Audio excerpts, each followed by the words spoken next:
Hi, I'm Light Attack Larry, and I only play ESO using light attacks.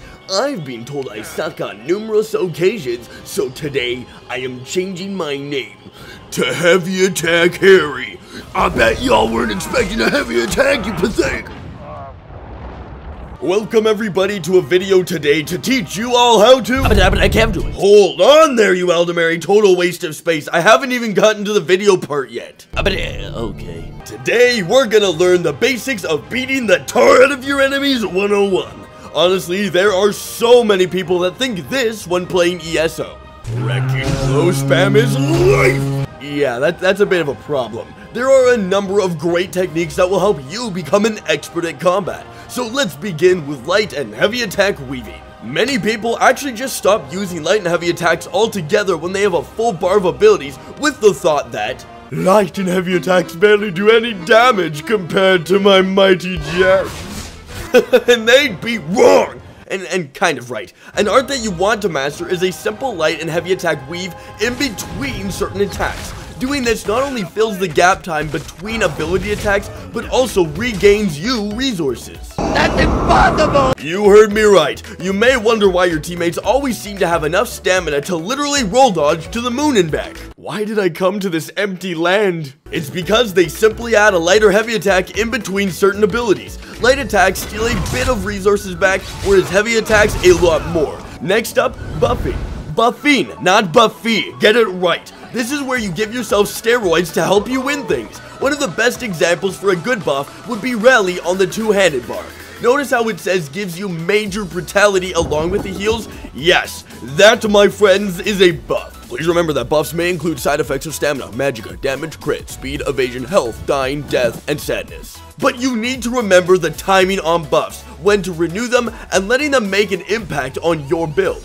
Moves such as Camo Hunter or Mage Light aren't even buffs you have to activate, rather just having them slotted gives you crit. To help you keep track of buffs, I'd recommend switching on either your in-game buff tracker or downloading the add-on Srendars, which will tell you exactly which buffs are up and when they go down. Remember, some buffs do not stack. You can have one major and one minor buff at the same time, but you cannot have 57 major fatalities at the same time, or else killing enemies would look a lot like this.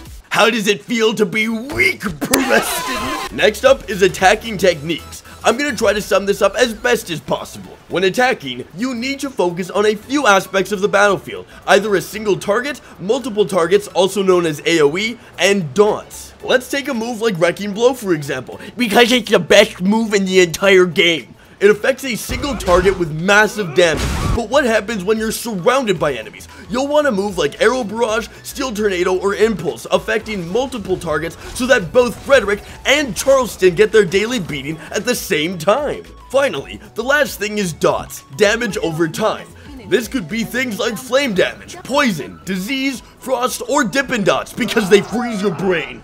Although many think that dots and AoE sound very similar, you can also put dots on a single target. So while you're poisoning Jimmy from a distance, you're clubbing his bro Kimmy over the head with flame damage. Not all, but some abilities such as Arrow Barrage are actually usable on single targets. Because moves like Arrow Barrage just rain down arrows for a certain period of time, it just racks up the murder on your target as you jab them with a pencil. But moves like Arrow Spray just aren't effective against a single target, as Poison Injection will deal much heavier damage to that lonely nerd. Skill rotation is possibly one of the hardest things to master in combat, because it's memorizing your abilities better than your own family's birth dates. Remember, placement of bars and abilities is important. Have them ready in an order that you can easily remember.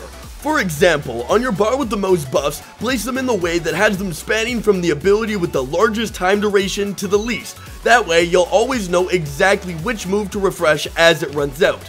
On top of that, your attacks. Figure out which move combines best with the others because your execution of an attack is very important. For example, here's a simple rotation.